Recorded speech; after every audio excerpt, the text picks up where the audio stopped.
So, ayun na nga. Paano ba ako mag-start? Ang awkward. Matandaan ko kailan ako last na nag-vlog shopping haul. What's up guys? Welcome to my vlog. Some of you might know that I just moved here in the UK last year. And bakit ako nag-i-English? Based on the title of this video, I'm gonna do a shopping haul vlog. Sober haul vlog. Mag-start tayo sa pinaka-maliit. So, binalik ko yung aking butas sa tenga. Yung first purchase, itong earrings. Siya ngayon, gold earrings. So, nabili ko siya sa Amazon. So far, hindi man ako allergy, hindi pa siya nangangati. And kasabay nung hikaw na gold-plated is itong ring na to. Tama ba itong ginagawa ko? Mag-start tayo sa maliit na items.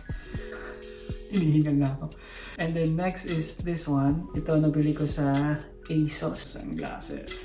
Hindi na siya perfect for the weather sa UK kasi start na ng winter so autumn na siya. Pero maganda pa rin naman. ASOS design brand. That's the third one. Next na maliit. Ito hindi ko siya binili pero pinadala siya ng PR agency. Nakakatuwa kasi since na nag-move ako dito sa UK, wala ako masyadong collaboration kasi parang I'm still new, back to zero ako since nag-move ako dito. I'm thankful kasi napansin ako ng PR agency na to. Ang pangalan niya is Grove Communication. Nakapag-collaborate na sila sa akin before. Ang brand nga nung wala lang pinadala nila sa akin before. Oh no, sana din nila mapanood ito. Please find your Pininfarina hybrid watch Globex. So it's a hybrid watch, smartwatch. I'm gonna do a separate unboxing on my reels. So rose gold siya. So ayun yung mga fashion accessories. Then mag-go na tayo sa isang pinaka-favorite ko, boots. So I got this as well from ASOS. It's a patent boots. It's a 3-inch high. Loving the boots. If pina-follow niyo ako sa Instagram, meron akong same style ng boots pero matte finish lang siya. So hindi siya ganun ka-shiny like this. So look at that. It's so sexy. So yeah. Next, this jacket. Look at this jacket. It's so nice. So very Chanel vibe siya. So this is from Naked. I got it as well from ASOS. Kasi I'm gonna be having an event on November. So stay tuned for that. And stay tuned on my Instagram. So if you haven't following me, I'm the style choreo. So this is the jacket. So ang ganda rin niya to match with these boots. So very Chanel. Last ko na i-unbox is parang gift ko sa sarili ko and gift ng fiancé ko sa akin kasi I just turned 1 year here in the UK. And yeah, so this is the gift. So it's massive. So paano ko siya i-unbox? So tan-tararan-tan-tan. Das bag as well.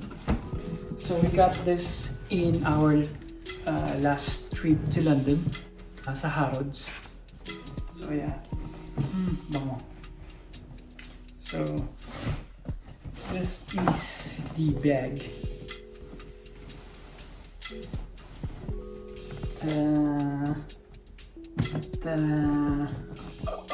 So this is the Kipal 50 Bondelier.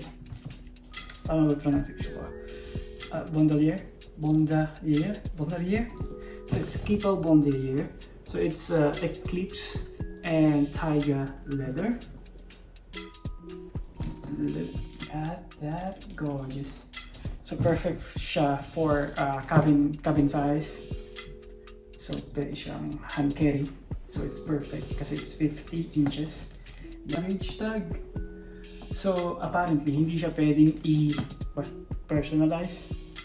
So baka bumili na ako ng separate luggage tag na may PR. Ang hirap mag-vlog no? Nakakaubos ng laway.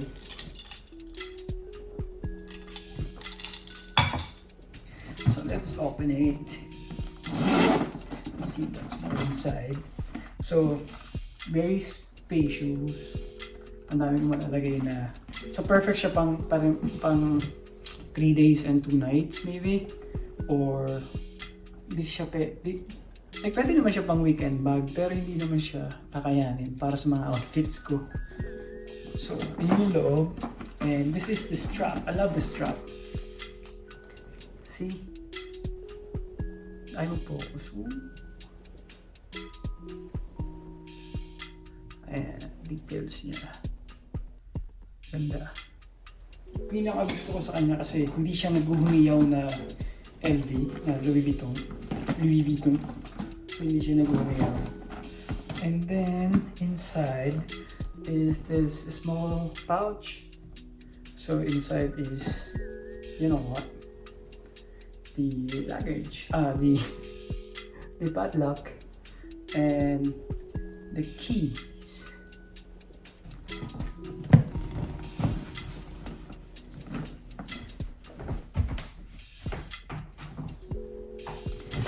So yun na, yun yung last ng aking unboxing. Ito galing siya ng Condé Nast. So it's the latest edition of Vogue magazine. And yung cover niya is yung headquarters sa London yata to.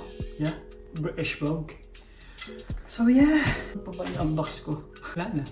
So, ayun na, ang awkward. Maybe see you on my next vlog if you're interested. Don't forget to subscribe and comment on my video. Cheers. Cheerio.